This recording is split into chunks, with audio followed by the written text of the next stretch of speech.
राजू, हिंदी की पिछली कक्षा में मैम ने जो सारी मात्राएं सिखाई थी, क्या तुम्हें सब समझ आ गई? मैम ने कहा था आज की कक्षा में वो सभी मात्राओं की दोहराई करवाएंगी। तो जो मात्राएं तुम्हें समझ नहीं आई, आज समझ लेना। सही कह रही हो संध्या, मैं भी अभी 2-3 मात्राओं में गड़बड़ कर रहा हूँ। आज मैम सिखाएंगी तो मैं भी उन मात्राओं को अच्छे से सीख लूंगा। देखो देखो, मैम आ गई। नमस्ते मैम।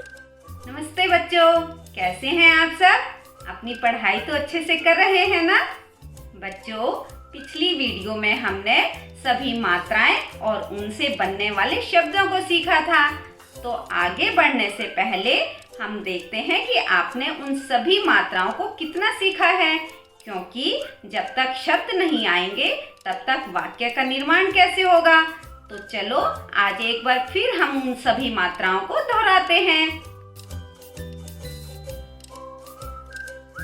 तो सबसे पहले दोहराते हैं आ, जिसे बोलने के लिए मुंह को थोड़ा ज़्यादा खोलना होता है।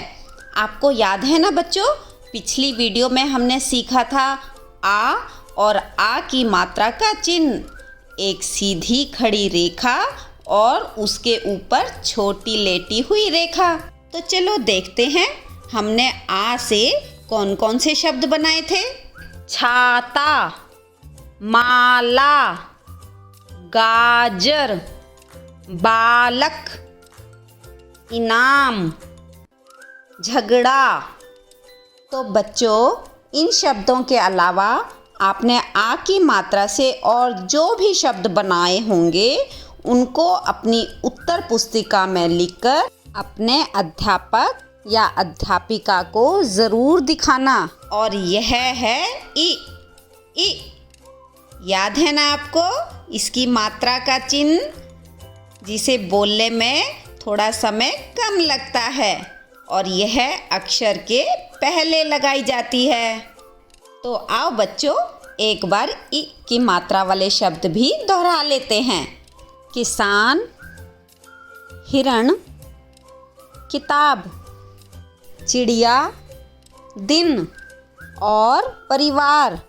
तो बच्चों, ई की मात्रा वाले जो भी शब्द आपने बनाए होंगे उनको अपनी उत्तर पुस्तिका में ज़रूर लिखना। और ई के बाद आता है ई। जैसा कि आप सुन रहे हैं, इसमें बोलने में थोड़ा सा समय ज़्यादा लगता है और यह अक्षर के बाद में लगाई जाती है। तो देखते हैं हमने ई से कौन कौन से शब्द बनाए थे। नदी, शीशा, कमीज, पपीता, हाथी और अलमारी। तो चलो बच्चों, जल्दी से अब ऐसे और शब्द बनाकर उन्हें अपनी उत्तर पुस्तिका में लिखो। उ, और यह है उ की मात्रा का चिन्ह, जो कि व्यंजन के नीचे लगता है, लेकिन र व्यंजन के दाईं ओर लगता है। उ की मात्रा वाले शब्दों को बोलने में समय थोड़ा सा कम लगता है। और अब उ वाले शब्दों को दोहराते हैं। पुल, पुली, मुर्गी, मुकुट, कछुआ और बुढ़िया। तो बच्चों, आपने उ की मात्रा से जो भी शब्द बनाए होंगे उन्हें लिखना मत भूलना और अपने अध्यापक या अध्यापिका को ज़रूर दिखाना। और यह है ऊ। बच्चों, आपने ध्यान दिया कि ऊ को बोलने में समय थोड़ा सा ज़्यादा लगा। ऊ की मात्रा का चिन्ह व्यंजन के नीचे लगता है, लेकिन यह भी र व्यंजन के दाईं ओर ही लगता है। तो चलो कुछ शब्द दोहराते हैं। चूहा, चाकू, खजूर, जादूगर, काजू और फूलदान। और बच्चों, यह क्या है? री, जो कि अक्षर के नीचे आधे गोले जैसी लगती है और जिसकी आवाज़ री के रूप में आती है। तो बच्चों, इस मात्रा के शब्दों को ध्यान से समझना। अक्सर बच्चे र और री में गलती करते हैं। तो चलो अब बारी है री की मात्रा वाले शब्दों को दोहराने की। गृह मतलब घर, वृक्ष यानी पेड़, कृषि यानी खेती, मृग, मृग यानी हिरण, कृषक, कृषक मतलब किसान, और मातृभूमि, मातृ मतलब माँ और भूमि मतलब धरती यानी धरती माँ। और यह है ए, बोलो मेरे साथ, ए। और यह है ए की मात्रा का चिन्ह। बच्चों मैंने तुम्हें पिछली बार बताया था ना कि ए में एक मात्रा आती है। तो आओ बच्चों ए की मात्रा वाले शब्दों को एक बार फिर से दोहराते हैं। सेब, कपड़े, बेटा, सपेरा, मेहनत और रेलगाड़ी। और यह है आय, और यह आय की मात्रा का चिन्ह। तो दोहराते हैं आय के मात्रा वाले शब्द। सैर, कैमरा, नैना, सैनिक, कैरम और पैसा। लेकिन आजकल बोलचाल की भाषा में इसे कैसे बोला जाता है? पैसा, जो कि सही नहीं है। क्या सही उच्चारण है? पैसा। बच्चों आपको याद है ना ओ की मात्रा का चिन्ह? बिल्कुल सही, एक सीधी खड़ी रेखा, उसके ऊपर एक छोटी लेटी हुई रेखा और उसके ऊपर एक मात्रा, और बन गया ओ। ओ। तो चलो ओ की मात्रा वाले शब्दों को एक बार फिर से दोहराते हैं। सोफा, ढोलक, तोता, बोतल, समोसा और लोमड़ी। बच्चों आपने ओ की मात्रा से जो भी शब्द बनाए होंगे उन्हें अपने मित्रों से ज़रूर साझा करना। और यह है आओ, और यह आओ की मात्रा का चिन्ह। अब हम आओ की मात्रा वाले शब्दों को पढ़ते हैं।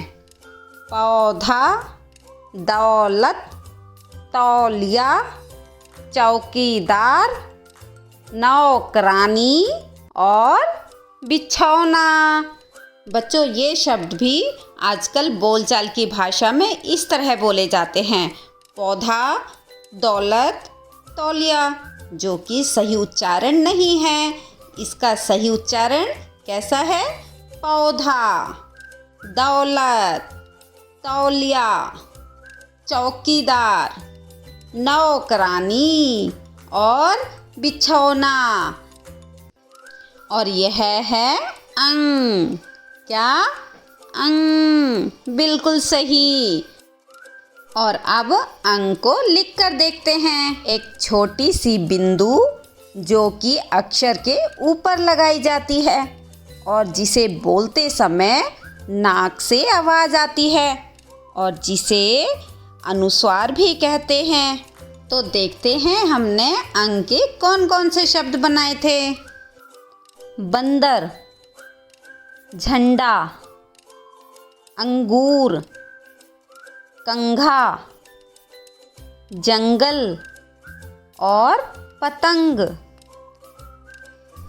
और यह है आहा, जिसका चिन्ह है 2 बिंदु और जिसको विसर्ग बिंदु भी कहते हैं और जिसके बोलने पर अंत में ह की आवाज़ आती है।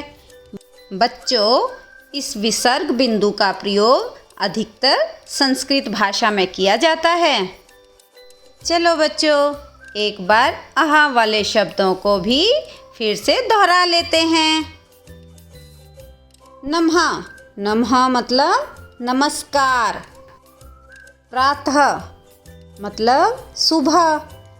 छ, तपः मतलब तपस्या करना। पुनः मतलब फिर से, अतः, इसलिए। बच्चों, अब मुझे बताओ यह कौन सा चिन्ह है? सोचो सोचो। मैम जी, ये तो चंद्र बिंदु है। बिल्कुल सही, यह है चंद्र बिंदु और इसका चिन्ह होता है आधा चांद और उसके ऊपर एक छोटी सी बिंदु। इसे अनुनासिक भी कहते हैं क्योंकि इसका उच्चारण करते समय नाक और मुंह दोनों में से आवाज़ निकलती है। तो चलो बच्चों, अब हम चंद्र बिंदु वाले शब्दों को एक बार फिर से दोहराते हैं। खांसी, तांगा, चांद, दांत, सांप और 5। बच्चों, अब हम दोहराएंगे र के रेफ रूप को और यह मात्रा अक्षर के ऊपर लगाई जाती है। तो देखते हैं कि इससे हमने कौन कौन से शब्द बनाए थे। सर्प, गर्म, पार्क, वर्षा। बच्चों, यह मात्रा तो आपको याद ही होगी क्योंकि यह र का पदेन रूप है जो कि व्यंजनों के पैर में लगाया जाता है। और यह कैसे लगाते हैं? तिरछी रेखा की तरह। जो व्यंजन सीधी खड़ी रेखा की तरह होते हैं उसमें यह तिरछी रेखा की तरह लगता है और जो गोलाई वाले व्यंजन होते हैं उनके नीचे उल्टे वी की तरह लगता है, छोटा सा उल्टा वी। तो चलो एक बार इन शब्दों को भी दोहरा लेते हैं। ग्रह, भ्राता, ग्राम, प्रकाश। बच्चों, यहाँ पर एक बात ध्यान रखना कि जिस व्यंजन के नीचे र यानी तिरछी रेखा लगी होती है वह व्यंजन आधा होता है और र पूरा होता है। जैसे यहाँ पर लिखा है ग्रह, तो यहाँ ग आधा व्यंजन है और र पूरा है। और जिनके नीचे उल्टा वी लगता है वो हैं ड्रम, ट्रक और ड्राइवर। बच्चों, अब आपके सामने कुछ शब्द लिखे आएंगे। आपको देखकर बताना है कि इनमें क्या समानता है। मैम जी, इन शब्दों में तो आधे आधे अक्षर भी आए हुए हैं। शाबाश बेटा, आपने वीडियो को बहुत अच्छे से देखा है और समझा भी है। अब सभी बच्चे मेरे साथ मिलकर बोलेंगे। मक्का, कच्चा, चम्मच और बिल्ली। अच्छा बच्चों, मुझे बताओ कि हम इन शब्दों को ऐसे क्यों बोल रहे हैं? मक्का, मक्का क्यों नहीं पढ़ रहे? मैंने आपको पिछली बार भी बताया था कि व्यंजन को बोलते समय अंत में अ की आवाज़ आती है। जैसे क, ख, ग आ रही है ना अंत में अ की आवाज़, लेकिन आधे अक्षर में अ की आवाज़ नहीं जुड़ी होती। अगर हम मक्का को मक्का बोलेंगे तो यह उच्चारण सही नहीं है। और सही क्या है? मक्का। तो चलो ऐसे कुछ और शब्दों को बोलकर देखते हैं। पत्थर, मक्खन, रत्न और पुस्तक। तो बच्चों, आपने सभी मात्राएं अच्छे से सीख ली है ना? तो हमें इस वीडियो में कमेंट करके जरूर बताना।